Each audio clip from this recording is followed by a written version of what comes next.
आज की कहानी गुजरात से स्वीटी नाम की एक महिला की है। स्वीटी अहमदाबाद की रहने वाली गुजरात की अच्छे परिवार से थी, लेकिन फिर उसकी शादी अमेरिका में रहने वाले एनआरआई से हो जाती है। जाहिर सी बात है, शादी के बाद उसे अमेरिका जाना पड़ेगा, तो स्वीटी शादी के बाद अमेरिका चली जाती है। अमेरिका में जाने के बाद वो एक बेटे को जन्म देती है, लेकिन शादी के कुछ वक्त बाद ही पति पत्नी के रिश्ते खराब होने लगते हैं, तो स्वीटी अमेरिका से वापस गुजरात लौट आती है। गुजरात में रहने लगती है। दोनों के बीच तलाक हो जाता है, लेकिन बेटा जो है वो अमेरिका में पति के साथ ही रह रहा था और यही समझौता था। अब स्वीटी आजाद थी, अपनी मर्जी की मालिक थी। इसी दौरान 2015 के आसपास उसकी मुलाकात गुजरात पुलिस के एक इंस्पेक्टर से होती है। उसका नाम था अजय देसाई। वडोदरा जिले के स्पेशल ऑपरेशन ग्रुप में नौकरी करता था। दोनों की मुलाकात होती है। धीरे धीरे मुलाकात का सिलसिला बढ़ता जाता है, फिर दोनों में प्यार हो जाता है। इस दौरान अजय को पता चलता है कि स्वीटी का डिवोर्स हुआ है और उसका एक बेटा भी है और उसका बेटा अमेरिका में है। अजय को समझ आ गया था कि स्वीटी अकेली है। अजय धीरे धीरे उसके करीब जाता है। कहीं ना कहीं स्वीटी को भी अजय पसंद था। इसके बाद ये दोनों बकायदा वडोदरा में एक घर लेते हैं। अजय देसाई स्वीटी को अपने साथ रखता है। दोनों एक मंदिर में भी जाते हैं और एक दूसरे को हार पहनाते हैं, लेकिन ऑफिशियल शादी नहीं करते। और अब एक तरह से लिव इन में स्वीटी और अजय रहने लगते हैं। वडोदरा काम के सिलसिले में अजय देसाई को अक्सर इधर आना जाना पड़ता था, क्योंकि वो पुलिस फोर्स में था। धीरे धीरे वक्त बीतता है। शादी के बाद स्वीटी से एक बेटी पैदा हुई थी। जिंदगी ठीक ठाक चल रही थी, लेकिन एक दिन अचानक स्वीटी घर से गायब होती है। दरअसल 5 जून को अजय ने अपने ससुराल वालों को फोन किया।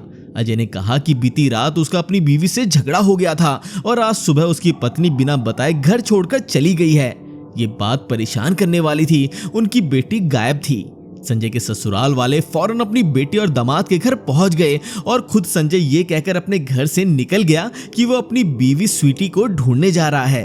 अजय खुद ही पुलिस में था, तो उसने अपनी बीवी को ढूंढ निकालने की जिम्मेदारी अपने सिर पे ले ली थी। तो ससुराल वाले कुछ दिनों के लिए उनके 2 साल की बेटी को अपने साथ घर ले गए। लेकिन 5 जून से शुरू हुई स्वीटी की गुमशुदगी की ये कहानी ऐसे मुकाम पर पहुंचकर खत्म हुई जिसके बारे में किसी ने भी नहीं सोचा था। असल में 5 जून की गुमशुदगी के बाद अजय तो लगातार स्वीटी को ढूंढने की बात कह रहा था, लेकिन उसका दूर दूर तक कहीं नामो निशान तक नहीं था। इधर दिन गुजरते जा रहे थे, उधर स्वीटी की गुमशुदगी को लेकर उसके घर वालों की टेंशन में लगातार इजाफा हो रहा था। हद तो ये थी कि अजय खुद तो उसे ढूंढने की बात कह रहा था, लेकिन उसने अपनी बीवी की गुमशुदगी को लेकर कोई पुलिस रिपोर्ट नहीं लिखवाई थी। इस तरह जब करीब हफ्ते भर का वक्त गुजर गया तो स्वीटी के भाई जयदीप पटेल ने 11 जून को करजन पुलिस थाने में ही अपनी बहन की गुमशुदगी की रिपोर्ट लिखवाई। ये बात पहले से ही साफ थी कि गुमशुदगी से पहले वाली रात को स्वीटी और उसके पति अजय के बीच झगड़ा हुआ था। ऐसे में अपनी बीवी की गुमशुदगी को लेकर अजय से पूछताछ लाजमी थी। पुलिस ने अजय से पूछताछ भी की, लेकिन अजय ने स्वीटी की गुमशुदगी को लेकर हर बार गोलमोल जवाब दिया। उधर स्वीटी के घर वालों ने पहले ही अपनी बेटी की गुमशुदगी के पीछे उसके पति अजय पर शक जताया था, लेकिन पुलिस वाले बिना सबूत एक पुलिस वाले पर हाथ नहीं डाल सकते थे, सिर्फ पूछताछ कर सकते थे। उन्होंने अजय से पूछताछ की थी, लेकिन कुछ खास बात पता नहीं चली। लिहाजा करजन पुलिस ने खामोशी से अपनी तफ्तीश आगे बढ़ाई। पुलिस को पता चला कि 4 और 5 जून की दरमियानी रात अजय ने अपने एक दोस्त और कांग्रेस नेता किरीट सिंह जडेजा को फोन किया था और दूसरे दिन उनसे मिलने आने की बात भी कही थी। पुलिस ने बीवी की गुमशुदगी के दूसरे दिन उसके जडेजा से मिलने जाने की वजह का पता लगाने की कोशिश की। पुलिस करजन में ही मौजूद जडेजा के उस होटल तक पहुंची जहां अजय उनसे मिलने गया था। मामले की तफ्तीश के लिए पुलिस ने होटल में लगे सीसीटीवी कैमरे के फुटेज की जांच करने का फैसला किया और करीब 1 जून से लेकर करीब 10 जून तक की फुटेज की जांच की। लेकिन पुलिस का माथा तब ठनका जब पुलिस ने देखा कि वैसे तो होटल की पूरी सीसीटीवी फुटेज को इंटैक्ट है, सिवाय 5 जून के सुबह की, यानी किसी ने साजिशन 5 जून की सुबह की सीसीटीवी फुटेज डिलीट करवा दी थी। अब पुलिस ने इंस्पेक्टर अजय देसाई के साथ साथ उसके दोस्त किरीट सिंह जडेजा पर भी अपना शिकंजा कसना शुरू कर दिया, क्योंकि मामला पेचीदा था और शक की सुई एक पुलिस इंस्पेक्टर पर थी। लिहाजा मामले की जांच क्राइम ब्रांच के हवाले कर दी गई। क्राइम ब्रांच ने मामला हाथ में लेते ही अजय देसाई को झूठ पकड़ने वाली मशीन पर बिठाया, यानी उसका पॉलीग्राफ टेस्ट करवाया। इस टेस्ट में क्राइम ब्रांच को कुछ ऐसे संकेत मिले कि उनका शक अजय पर गहरा होता चला गया। क्राइम ब्रांच जानती थी अगर पुलिस अफसर खुद क्राइम में इन्वॉल्व हो जाए तो फिर क्या होता है। पहली चीज ये होती है क्योंकि उसको अपने पेशे के बारे में बहुत सारी जानकारी होती है। उसे मालूम है इन्वेस्टिगेशन कैसे किया जाता है, उसे मालूम है कातिल की सोच कैसी होती है, उसे मालूम है सबूत क्या होते हैं, सुराग क्या होते हैं, मौका या वारदात पे जो बाकी चीजें मिलती हैं वो कितनी अहम होती हैं, फिंगरप्रिंट्स क्या होते हैं। तो ऐसी बहुत सारी चीजें हैं जो वो जानता है। हालांकि अजय अपनी बीवी की गुमशुदगी से लगातार खुद को बेखबर बता रहा था। पुलिस अजय के मोबाइल फोन की जांच तो कर ही रही थी। पुलिस ने भी गौर किया कि 5 जून की दोपहर को अजय गर्जन से करीब 50 किलोमीटर दूर भर जिले के अटाली गांव तक भी गया था और वहां करीब 2 घंटे तक रुका भी था।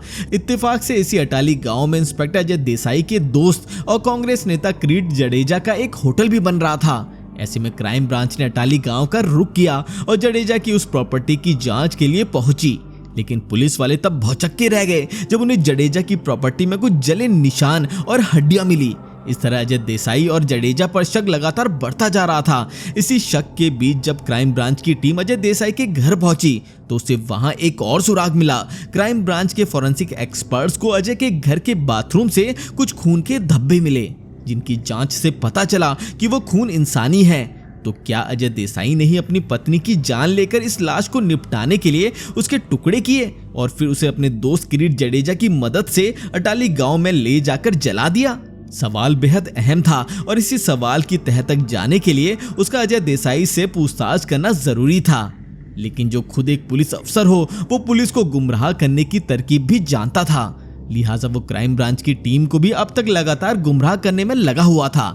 ऐसे में पुलिस ने उसका नार्को टेस्ट करवाने का फैसला किया। लेकिन पुलिस के इस फैसले पर इंस्पेक्टर अजय देसाई ने जिस तरह से रिएक्ट किया उससे पुलिस का शक यकीन में बदल गया। देसाई अब तक तो पुलिस को उलझाने की कोशिश कर रहा था, लेकिन उसके नार्को टेस्ट से मना करने पर पुलिस ने उसे घेर लिया। जब उससे गहरी पूछताछ हुई तो उसने ना सिर्फ खुद ही अपनी बीवी की कत्ल करने की बात कबूल कर ली, बल्कि कत्ल करने से लेकर उसकी लाश निपटाने तक की ऐसी कहानी सुनाई जिसे सुनकर क्राइम ब्रांच वाले भी सन्नाटे में आ गए।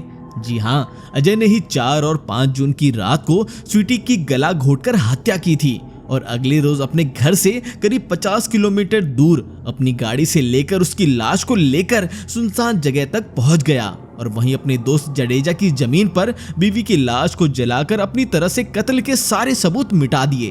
अब सबसे बड़ा सवाल ये था कि आखिर अजय ने अपनी बीवी का कत्ल क्यों किया? क्यों उसने अपनी ही मासूम बेटी के सिर से उसकी मां का साया छीन लिया?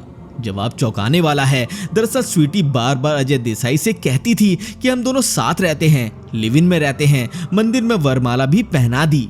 बेहदी खामोशी से ही सही, लेकिन एक दूसरे को पति पत्नी मानते हैं। पति पत्नी है तो क्यों ना समाज के सामने दोनों अपने रिश्ते को नाम दे और दोनों खुलकर सबको बताएंगे कि वो पति पत्नी हैं।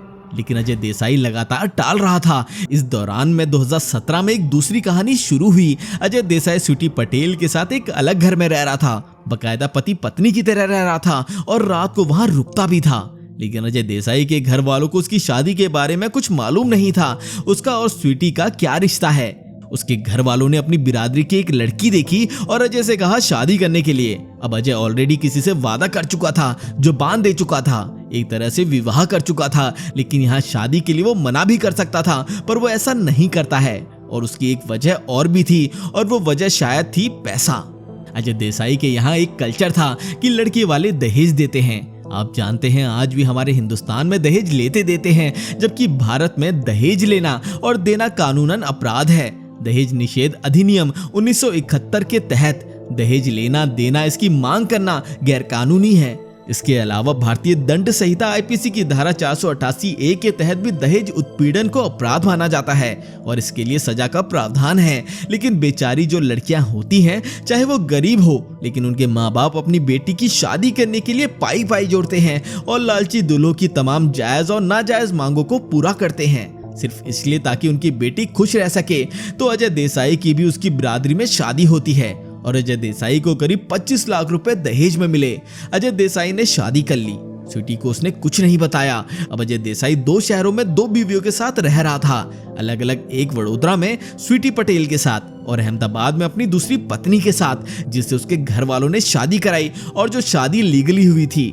अब ये सिलसिला चलता रहा। दो नावों पे अब सवार अजय देसाई अपनी जिंदगी की गाड़ी को आगे बढ़ाता रहा, लेकिन ऐसी चीजें छुपती नहीं हैं। अब क्योंकि दोनों बीवियों के साथ रहना है, हफ्ते महीने भी बटे होंगे कि कभी वहां कभी यहाँ, और कब तक आप झूठ बोलेंगे कि किस केस के लिए, किस चीज के लिए आप कभी वडोदरा की तरफ भाग रहे हैं, कभी अहमदाबाद की तरफ भाग रहे हैं। लेकिन ये सारी चीजें चलती रही। इत्तेफाक की बात है कि कुछ वक्त के बाद इस शादी के कुछ हरकतों से अब आप पति पत्नी के साथ रह रहे हैं, तो आप फैमिली और परिवार के बारे में भी धीरे धीरे सारी जानकारी रखते हैं। तो स्वीटी ने भी यही किया। अजय देसाई और उसके परिवार के बारे में वो पूछती टटोलती, अपने दोस्तों के जरिए पता करवाती, क्योंकि पता भी मालूम था कि कहाँ रहता है, उसका घर कहाँ है। तो उसने धीरे धीरे सारी चीजें पता करनी शुरू की, और एक दिन इसी वजह से उसे पता चला कि अजय देसाई ने 2017 में एक दूसरी महिला से शादी कर ली है। ये बात सुनते ही स्वीटी के पैरों तले जमीन खिसक गई। उसे लगा कि उसके साथ धोखा हुआ है, क्योंकि वो अजय देसाई को अपना पति मानती थी और उन दोनों की एक बेटी भी थी, और वो हमेशा मानती थी कि मंदिर में शादी हुई है और ये शादी लीगल है। लेकिन अब अजय देसाई की दूसरी शादी के बारे में पता चला तो स्वीटी पटेल पागल हो गई। जाहिर सी बात है, कोई भी औरत हो या कोई भी मर्द हो, उसको धोखा बर्दाश्त नहीं होगा। यहाँ तो दूसरी शादी की बात थी, धोखा था, फरेब था, तो स्वीटी चुप नहीं बैठी। अब यहाँ से दोनों के बीच झगड़ा शुरू होता है। शुरुआत में झगड़ा चलता रहा। अजय किसी तरह पहले तो इनकार करता रहा शादी से, लेकिन जब उसके पास कोई चारा नहीं था, सबूत सारे थे, तो मान गया। लेकिन अब मुश्किल ये थी कि दो बीवियों के बीच वो फंस चुका था। स्वीटी का झगड़ा उसके साथ शुरू हो गया, लेकिन अभी तक दूसरी बीवी को उसकी जो ये कहानी थी वो मालूम नहीं थी। मतलब जिससे उसने घर वालों की रजामंदी से शादी की, उस महिला को नहीं मालूम उसका पति अजय देसाई ऑलरेडी स्वीटी पटेल नाम की एक महिला के साथ रहता है और उसके साथ मंदिर में शादी कर चुका है। तो अभी वहां ये खुलासा होना बाकी था, लेकिन एक तरफ खुलासा हो गया और यही चीज उसकी जिंदगी को जहन बनाने लगी। अब आए दिन झगड़ा शुरू हो गया। इसी दौरान एक दिन स्वीटी पटेल बार बार के इस झगड़े से तंग आकर उसने कहा कि अगर तुम्हें जिंदगी में ठीक से रहना है और मुझे और मेरी जो बेटी है उसके साथ रहना है, उसको रखना है, तो एक फैसला करना होगा। तो तुम्हें दो बीवियों में से एक को जान से मारना होगा। तो तुम अपनी दूसरी बीवी को मारो या मुझे मारो, लेकिन हम ये बर्दाश्त नहीं करेंगे। तुम्हें एक को मारना होगा और एक को चुनना होगा। ये बात अजय देसाई ने जब सुनी, उसे लगा कि अब ये गाड़ी आसानी से चलेगी नहीं। लेकिन अफसोस की बात यह है कि जिस बीवी ने उसके सामने ये शर्त रखी या कहा, बहुत बार गुस्से में कहा जाता है कि या मुझे मार दो या फिर उसको मार दो, अजय देसाई ने ये बात पकड़ ली और उसने तय किया कि हाँ, ये सही है, इन दोनों में से एक को मार डालता हूँ। लेकिन जान से मारने के लिए उसने उस बीवी को चुना जिसने उसके सामने ये बात कही थी, यानी स्वीटी पटेल को। उसने कहा कि ये लगातार दबाव बना रही है और अब खुलकर कह रही है कि घर बिरादरी समाज के सामने शादी करने के लिए, और उसकी 2 साल की बेटी भी है। उसे लगा कि अब ये बात बहुत ज्यादा दिन तक छुपाई नहीं जा सकती। इसके बाद धीरे धीरे करते हुए 2021 का वक्त आ जाता है। अप्रैल का महीना। अप्रैल के महीने में ये बात कही थी स्वीटी ने अजय से कि हम दोनों में से एक को मार दो, और उसने उसी दिन तय कर लिया कि वो एक को मार देगा और मरने वाली कोई और नहीं, स्वीटी होगी। अब उसने प्लानिंग शुरू की। अजय देसाई क्योंकि एक police inspector special on operation group जैसी जगह पे काम करने वाला, क्राइम की बारीकियों से वाकिफ, उसने खुद प्लानिंग की कैसे स्वीटी को मारना है ताकि उसके ऊपर कोई शक ना करे। अप्रैल, मई और जून महीने तक वो पूरी प्लानिंग करता रहा।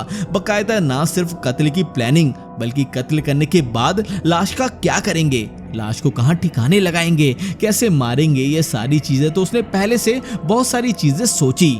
उसके बाद उसने ये तय किया कि उसका एक दोस्त है, वो भी नेता, क्योंकि पुलिस वालों के नेताओं के साथ भी बड़े रिश्ते रहते हैं। बहुत सारे काम तो नेता पुलिस वालों से कराते हैं, पुलिस वाले भी कई काम अपने नेताओं से कराते हैं।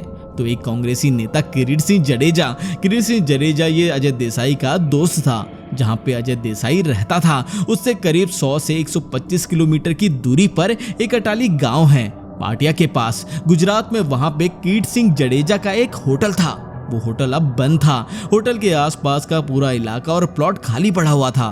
उस होटल में कभी कभी कुछ खास लोग सिर्फ चले जाते थे।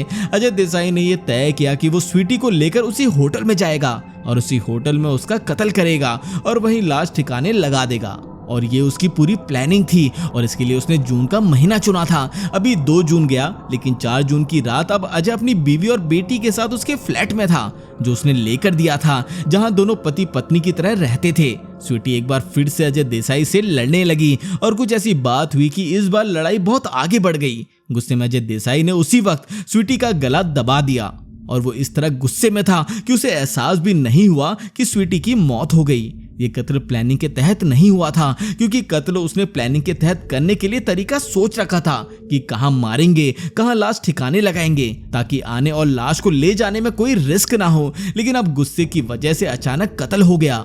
थोड़ी देर के बाद अजय को एहसास हुआ अब उसके हाथों से एक जुर्म हो चुका था जो बाद में होना था, शायद कुछ दिन बाद होता। अब क्या करे? और इत्तेफाक से जब ये लड़ाई हो रही थी तभी उसकी 2 साल की बेटी उसी कमरे में थी और ये सब उसके सामने हो रहा था। हालांकि वो नींद में थी, देर रात की बात थी, लेकिन झगड़े की वजह से वो कुछ ना कुछ तो सुन रही होगी। और कमरे में ही 2 साल के बच्चे के सामने उसकी माँ का कत्ल करने के बाद अब अजय देसाई ठंडे दिमाग से सोचना शुरू करता है। पूरी रात उस लाश के साथ वो उसी घर में रहता है। इसके बाद वो सुबह उठता है। सुबह उठने के बाद उसके पास एक जीप थी जो सरकारी पुलिस की थी। उस जीप को वो अपने अपार्टमेंट के पास लाता है और ऊपर जाता है और स्वीटी की लाश को ब्लैंकेट में लपेटता है। लाश को लपेटने के बाद ब्लैंकेट को लेकर नीचे उतरता है, जीप की डिक्की में रखता है, डिक्की बंद करता है और फिर अपने घर से थोड़ी दूर एक दूसरी सोसाइटी के सामने एक घर के बाहर जो खाली जगह थी वहां ले जाकर उस जीप को पार्क करता है और वापस फिर घर आ जाता है। ये सारी चीजें 5 जून को सुबह करीब 11:30 के आसपास हुई थी। अब घर आने के बाद वो स्वीटी के भाई जयदीप पटेल को फोन करता है और कहता है कि स्वीटी से रात में कुछ झगड़ा हुआ था और वो अचानक 10 से 11 बजे घर से निकल गई और अभी तक लौटी नहीं है। जयदीप पटेल ये बात सुनता है और भाग कर आता है। स्वीटी का मोबाइल भी बंद है। अब अजय देसाई भी दिखाता है कि हम उसे ढूंढ रहे हैं, इधर उधर फोन करता है। पूरा दिन निकल जाता है। 1-2 दिन बीत जाते हैं। जयदीप पटेल को कुछ अजीब सा लगता है कि उसकी बहन कहाँ है, तो वो अजय देसाई से कहता है कि पुलिस में रिपोर्ट लिखवाओ। वो कहता है मैं खुद पुलिस में हूँ, मैं ढूंढ लूंगा। लेकिन फिर भी जयदीप पटेल जाकर पुलिस में रिपोर्ट लिखवा देता है। अजय देसाई अपनी पत्नी को ढूंढ रहा है, पूरी पुलिस टीम भी ढूंढ रही है। हमारे एक इंस्पेक्टर साहब की पत्नी गायब है, तो स्वीटी का बेटा सोशल मीडिया पे पोस्ट करता है और कहता है कि मम्मी कहाँ हैं और मम्मी को ढूंढो। और इत्तेफाक से सोशल मीडिया पर उसका ये पोस्ट जो है बहुत सारे लोगों की नजरों से गुजरता है।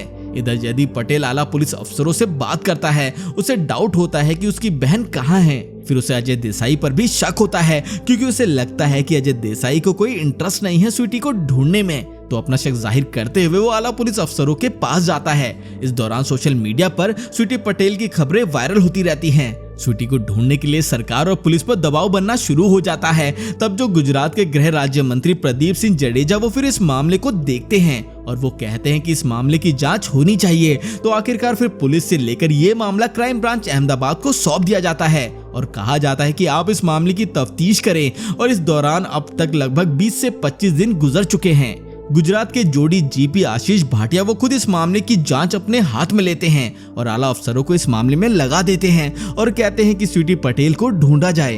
अब तक इस मामले में अजय देसाई जो इंस्पेक्टर उनके रोल को भी लेकर बातें होने लगती हैं। तो अब पुलिस पर भी उंगली उठती है कि क्या इसके पीछे पुलिस ऑफिसर है, इसलिए उसको बचाने की कोशिश की जा रही है। पुलिस पे चौतरफा दबाव था। क्राइम ब्रांच की टीम अब स्वीटी के इस केस को अपने हाथ में लेती है। इसके बाद छानबीन चलती रहती है। इसी दौरान अचानक पिछले हफ्ते अटालीग्राम पाटिया के पास इसी किरीट सिंह जडेजा के खाली पड़े होटल के पीछे एक लाश जली होने की कोई सूचना मिलती है। पुलिस की टीम मौके पर पहुंच जाती है। वहां पे एक इंसानी लाश जो बुरी तरीके से जली हुई थी, कुछ हिस्से उसके अभी बचे हुए थे, वरना चेहरा तो था ही नहीं और ये पता भी नहीं चलता कि ये लाश मर्द की है या किसी औरत की। इस तरीके से वो लाश जल चुकी थी और बेहद पुरानी थी। पुलिस टीम लाश को उठाती है, उसके बाद उसको हॉस्पिटल भेज देती है फॉरेंसिक जांच के लिए। अब यहाँ से 2 चीजें और होती हैं। इधर अब क्राइम ब्रांच पूरे मामले की तफ्तीश कर रही होती है और वो अजय देसाई के मोबाइल को भी सर्विलांस पर लगा देती है और देखती है कि ये जिस दिन गायब हुई तो इत्तेफाक से 4 और 5 जून बल्कि 5 जून को अजय देसाई का लास्ट लोकेशन जो है वो उसी अटाली गांव के पास उसी होटल के करीब देखा गया। और ये पहले से उनके पास था, लेकिन उस अटाली गांव में वो क्या करने गया था उसके आगे कोई लिंक नहीं जोड़ा था। लेकिन जब ये लाश मिली और क्राइम ब्रांच को ये बात पता चली तो क्राइम ब्रांच का फिर से माथा ठनका। उन्होंने कहा कि जब ये गायब हुई उस वक्त इसकी लोकेशन का वहां होना और एक जली हुई लाश का वहां से मिलना, तो पुलिस को शक हुआ कि कहीं हो ना हो ये लाश स्वीटी की ही तो नहीं है और उसका कत्ल हो चुका है। इसके बाद पुलिस ने डीएनए कराने का फैसला किया। स्वीटी की 2 साल की बेटी का सैंपल लिया गया और लैब में भेजा गया। डीएनए सैंपल मैच कर गया, पता चल गया कि ये लाश स्वीटी की है। अब पुलिस के पास लगभग सारे शुरुआती सबूत हाथ लग चुके थे। इसके बाद क्राइम ब्रांच ने फैसला किया देसाई को उठाने का। इसके बाद इंस्पेक्टर अजय देसाई को क्राइम ब्रांच की टीम उठाती है। अब उससे पूछताछ शुरू होती है। पूछताछ के बाद शुरुआत में वो सब कुछ टालता है, लेकिन आखिरकार अपना जुर्म कबूल कर लेता है। और फिर वो जो कहानी बताता है वो ये थी कि 4 जून की रात कत्ल करने का उसका कोई इरादा नहीं था, लेकिन कत्ल की जो तारीख थी या महीना था वो उसने तय कर रखा था।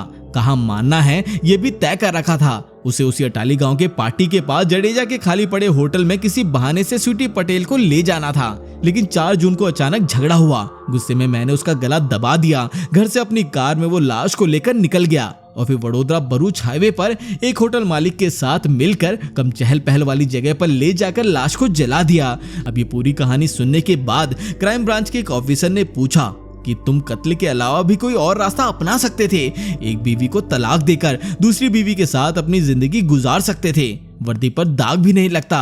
अजय कहता है स्वीटी ने मुझसे कहा था झगड़े में तुम अपनी उस बीवी को मार दो या मुझे मार दो, तो मैंने इसी को चुना। दूसरा उसने कहा कि मैंने दूसरी शादी में 25 लाख रुपए दहेज लिया था। अब वो उस बीवी को डिवोर्स नहीं दे सकता था, क्योंकि अगर वो उसको तलाक देता तो 25 लाख रुपए दहेज के देने पड़ते, बाकी जो उसने सामान लिए वो भी वापस देने पड़ते। तो उसे लगा मारना या उसे तलाक देने का सौदा ठीक नहीं है, इतने पैसे उसके पास है नहीं। उसे लगा कि स्वीटी पटेल को रास्ते से हटाना आसान है, क्योंकि कागज पे कहीं सबूत नहीं है कि उसने उससे शादी की है। लेकिन दूसरी वाली को वो तलाक देता तो वो चुप नहीं रहती। उसे पता था कि ये पुलिस में तो मुंह खोल ही देती, आला अफसरों तक जाती। तो उसे लगा कि दूसरी बीवी को डिवोर्स देना महंगा सौदा है, लेकिन स्वीटी को मारना आसान काम है, क्योंकि शादी जग जाहिर भी नहीं है, और इसलिए उसने स्वीटी को चुना। एक तरफ पैसा भी था, दूसरी तरफ पीछा भी छुड़ाना था, तीसरी तरफ अपनी दहेज के लालच में जो दूसरी शादी की थी उस दहेज को बचाना भी था। इन सारी चीजों ने मिलकर एक मासूम स्वीटी जिसने अजय देसाई से प्यार किया, इस भरोसे पे कि वो एक दिन सार्वजनिक तौर पर उससे शादी करेगा, लेकिन अजय देसाई ने उसे धोखा दिया। ना सिर्फ धोखा दिया बल्कि उसकी हत्या कर दी। अजय देसाई को गिरफ्तार कर लिया गया और उसके खिलाफ हत्या का मामला दर्ज किया गया। उसका दोस्त किरीट सिंह जडेजा भी गिरफ्तार हुआ। मामले की पूरी सच्चाई सामने आने के बाद दोनों को सजा सुनाई गई। इस तरह एक पुलिस इंस्पेक्टर की हैवानियत और धोखेबाजी की कहानी खत्म हुई। तो दोस्तों, आपकी इस केस पर क्या राय है हमें कमेंट करके जरूर बताएं। अगर आपको आज की हमारी ये वीडियो पसंद आई तो इसे लाइक और हमारे चैनल को सब्सक्राइब करना बिल्कुल ना भूलें। तो मिलते हैं अगली वीडियो में।